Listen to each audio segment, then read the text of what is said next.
大家好，欢迎观看出版社。今天用西葫芦做个类似于薯片的零食，真的非常好吃。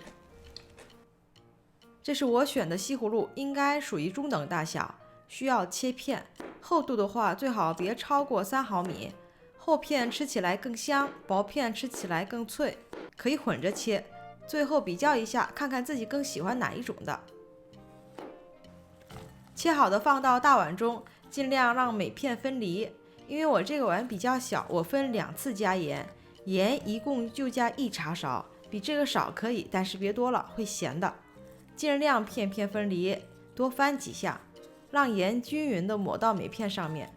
西葫芦的水分很多，你可以腌制去水，也可以借助微波炉。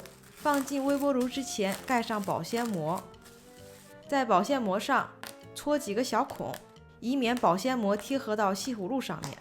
微波炉转5分钟，这样能逼出多余的水分，还能缩短油炸时间，一举两得。西葫芦已经有些熟了，拿起来看看，水也出来不少。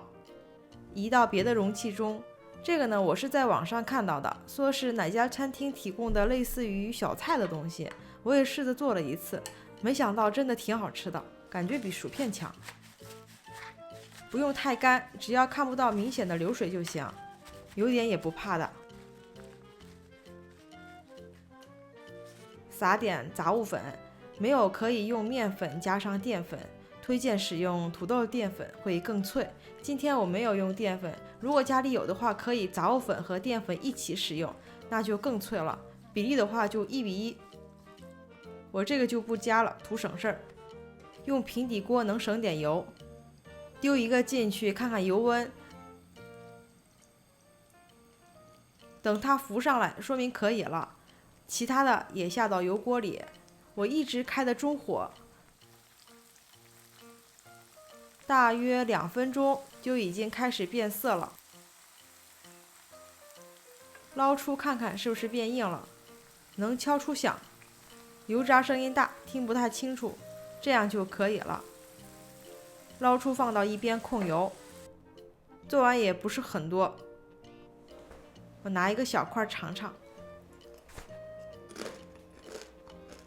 很好吃。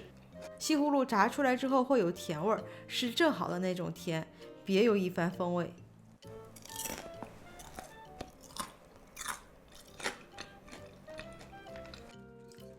根本停不下来。